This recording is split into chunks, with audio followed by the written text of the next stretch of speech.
They ask you to divide the cube root of x divided by x to the power minus 3 squared. Now that looks horrible, but it's not so horrible. Because any square root or cube root is actually just a third, a power to the third. X to the power 3, a third. If you have just a square root without that, it will be x to the power of.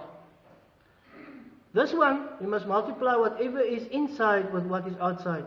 So it's a minus a third times 2. Now that becomes a little easier. So you work further, you say, you keep that one. You say x minus a third times 2 over 1, because 2 is actually over 1.